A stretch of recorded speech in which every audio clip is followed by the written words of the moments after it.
안녕하십니까? 정성산 TV를 애청해주고 계시는 모든 분들께 감사드립니다. 평양시 서성구역에 살던 일가족이 탈북민 가족으로 밝혀지면서 이달 초 추방을 당한 것으로 전해졌다.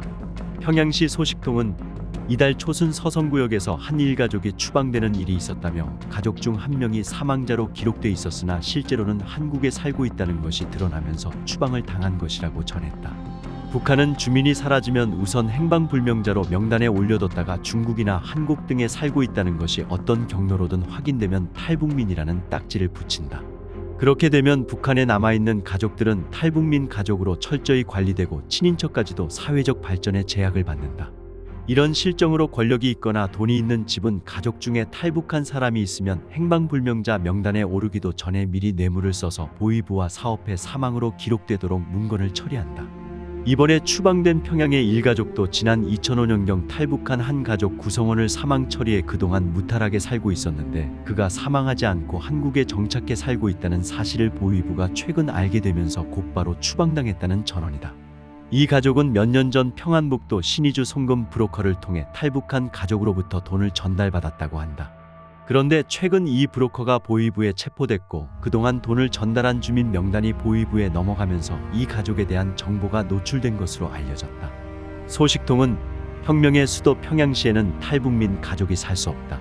탈북민 가족은 이유를 불문하고 무조건 추방 대상이라며 문건에 사망으로 처리해 탈북민 가족이라는 것을 숨기고 살 수 있었으나 탈북민 가족이라는 것이 밝혀지게 되면서 바로 추방된 것이라고 전했다.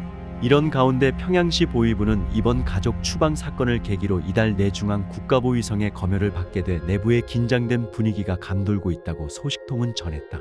소식통은 지방도 아닌 평양시 보위원들이 뇌물을 받고 문건을 위조해 준 것이니 큰 문제가 아닐 수 없고 더욱이 올해 들어 한국을 적대국가로 규정하고 있어 심각성이 더해지고 있다고 말했다. 실제 평양시 보위부 내에서는 중앙에서 이번 추방된 일가족 사건과 관련해 과거 사망으로 문건을 처리한 보위원까지 찾아내 그 가족까지 추방시킬 가능성이 크다는 관측이 나오고 있는 것으로 전해졌다.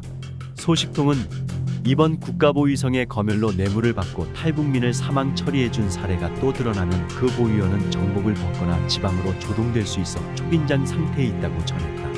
중국에 구금돼 있던 500여 명의 탈북민들이 대거 강제 북송된 이후 국제사회는 탈북민들이 처할 구금과 고문 등 인권 상황에 대해 우려의 목소리를 내고 있습니다. 특히 사랑하는 가족이 강제 북송되고 정치범 수용소까지 끌려갔다는 소식을 들은 탈북민들은 생사조차 알 수 없는 상황에서 속이 까맣게 타들어가고 있는데요. 북송된 탈북민들은 그저 가족을 만나기 위해 또는 먹고 살기 위해 국경을 넘었던 평범한 사람들이었습니다. 자유아시아 방송은 미국을 방문한 강제 북송 피해자 가족과 강제 북송을 경험한 탈북민을 직접 만났는데요. 2019년 12월 아내가 중국 공안에 붙잡혀 강제 북송됐다는 탈북민 허영학 씨. 제처는 솔직히 말해 북한에서 법을 위반하는 행위 그런 거는 모르는 사람이었어요. 법이 없어도 살 사람이에요. 그렇게 착한 여잔데 정치범이 됐어요. 정치범이 허 씨의 아내 최선화 씨는 먼저 탈북한 남편과 딸을 만나기 위해 북중 국경을 넘었다가 중국 공안에 붙잡혀 북송됐습니다. 그리고 곧 북송된 아내가 정치범이 됐다는 청천벽력 같은 소식을 듣게 됩니다. 정치범이라는 게 어떤 건지 아시죠? 나라를 배반했다거나 이런 행동이 있어야 정치범이 되잖아요. 그런데 오직 자기 가족을 찾아오겠다는 일념으로 탈북해 오다가 중국 정부에 잡혀서 북송됐어요. 한일 연조사 받고 고문 받다가 결국 정치범 수용소에 보내졌는데 지금 생사도 확인할 길이 없어요. 허 씨는 2019년 11월 초 딸과 함께 먼저 압록강을 건넜습니다. 그리고 약 한 달 뒤 그의 아내가 뒤따라 탈북하던 중 중국 공안에 붙잡혔고 2020년 10월 정치범 수용소로 끌려갔다는 소식을 마지막으로 지금까지 전혀 생사를 알 수 없습니다. 그 후로 허 씨는 약 3년간 아내의 소식을 기다리다 지난 10월 중국 내 탈북민 500여 명이 강제 북송되면서 구성된 탈북민 강제 북송 비상대책위원회에 동참하기로 결심했고 아내를 위해 처음으로 용기를 내게 됐습니다. 중국의 강제 북송 행위는 학살 행위나 같아요. 북송되면 80~90%는 다 죽어요. 생사 여부에 대한 건 확인할 길이 없는데 중국 정부의 강제 북송 행위는 계속해서 이루어지고 있잖아요. 더 많은 피해자들이 나오지 않기를 바랄 뿐입니다. 허 씨는 이날 중국 대사관 앞에서 열린 시위에서도 탈북민 강제 북송에 대한 책임은 중국 정부에 있다고 강조하면서 자신의 아내가 겪은 비극이 되풀이되지 않기를 바라는 마음으로 탈북민 강제 북송 중지란 구호를 목청껏 외쳤습니다. 지안나 씨도 2번의 강제 북송을 경험한 탈북민입니다. 저는 2차례에 걸쳐 중국 정부에 의해서 강제 북송을 당한 피해자의 한 사람으로서 중국 대사관 앞에 서니까 격분을 금할 수가 없습니다. 지 씨는 1996년 고난의 행군 시절 남편을 병으로 먼저 떠나보냈습니다. 홀로 어린 2 아들을 먹여 살리기 위해 중국과 불법 무역을 하다 적발돼 5번이나 군 노동단연대에서 강제 노역을 하기도 했습니다.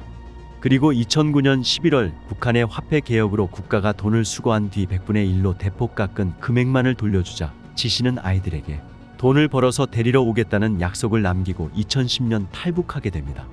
하지만 그는 곧 중국 공안에 붙잡혀 2011년 북송됐고 그 후 다시 한번 탈북을 시도했지만 중국 변방대에 붙잡혀 또 강제 북송됐습니다. 지 씨가 끌려간 북한 감옥에서는 매일 영양실조로 사람들이 죽어나갔고 그가 하루에 먹었던 한 끼 식사조차도 군인들이 먹다 남긴 밥이 전부였습니다. 3번째 탈북 끝에 지난 2016년 한국에 정착한 지 씨는 현재 무사히 탈북한 2 아들과 살고 있습니다. 하지만 자신이 강제 북송 과정에서 겪은 모진 고문과 고초를 결코 잊지 못한다고 말합니다.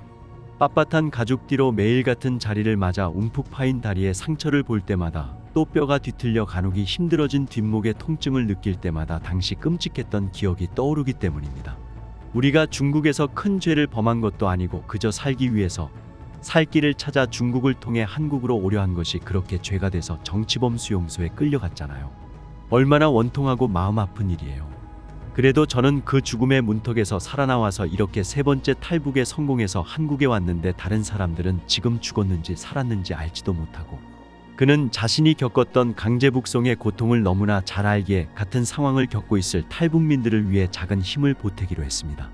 중국은 유엔 안보리 상임이사국으로서 어떻게 인권과 사람 목숨에 대해 그렇게 무책임할 수가 있어요. 북한에 끌려가면 죽는다는 걸 뻔히 알면서 중국은 대국으로서 체면과 자격이 없다고 생각해요. 그러니까 우리 피해자들은 중국 정부가 지금이라도 탈북민들을 강제 북송시키는 행위를 당장 중지해야 한다고 생각합니다. 북송된 가족의 생사조차 알 수 없는 상황에서 탈북민들의 마음은 계속 타들어가고 있습니다. 언제쯤 다시 만날 수 있을지, 목소리만이라도 들어볼 수 있을지 북송된 가족 생각에 오늘도 탈북민들은 억울함과 답답한 마음을 억누르며 하루하루를 버티고 있습니다. 탈북민 구출 사업에 장애물이 많아진 것 같은데 이를 체감하시나요? 여러 가지 부분에서 체감을 하고 있습니다. 중국 당국의 감시가 심해졌다는 소식을 중국에 있는 탈북 난민들로부터 그리고 브로커들한테 듣는 것도 있습니다. 그래서 탈출 과정에 초소등이 많아지고 감시 기술 부분도 좀 더 강화가 되고 그래서 여러 가지로 확실히 감시가 심해졌습니다. 이 때문에 브로커들도 활동이 어려워지다 보니까 특히 코로나 때는 일이 많이 없어서 이런 일을 더 이상 안 하겠다면서 브로커가 줄어들었습니다. 그러면서 위험도가 높아지고 또 활동할 수 있는 사람이 줄면서 브로커 비용도 좀 올라갈 수밖에 없고요. 다행히 작년과 올해 들어서 조금씩 그런 부분이 안정화되고 있는 것 같기는 하고요. 비용도 조금씩 줄어들고 있는 것 같습니다. 그래도 코로나 이전에 비해서 많이 오른 건 사실이죠. 특히 코로나 때에 비해서 조금씩 상황이 완화되고 안정화되면서 좀 더 많은 사람들이 올 수 있지 않을까라는 희망을 가져보기는 하는데 올해는 그래도 200명이 넘지 않을까 기대하고 있습니다. 사실 중국과 북한에서의 상황과 북중 국경에서도 계속해서 감시가 강화되고 있어서 구출하는 일 자체는 어려워지지만 그럼에도 좀 더 많은 사람들의 탈출을 도울 수 있지 않을까 하는 희망을 가지고 있습니다. 앞서 말씀드린 것처럼 한국에 가고 싶은 마음이 아주 간절한 사람들이 저희에게 연락해 도움 요청을 하고 안전과 자유를 성취하려고 하는 거죠. 물론 어떤 사람들은 저희하고 연락하면서도 망설이기도 하는데 결국에 큰 마음 먹고 오겠다는 사람들이 많습니다. 확실히 중국에서의 감시와 탈북 난민에 대한 통제가 좀 심해지다 보니 삶이 어려워져서 이제는 더 이상 중국에서 사는 것보다 위험을 감수하고 한국에 가야 되겠다라는 마음을 먹는 사람들이 좀 많아지고 있는 추세인 것 같습니다. 정성산TV 좋아요, 구독, 알림은 큰 힘이 됩니다. 후원해주시는 모든 분들께 가열차게 멸공.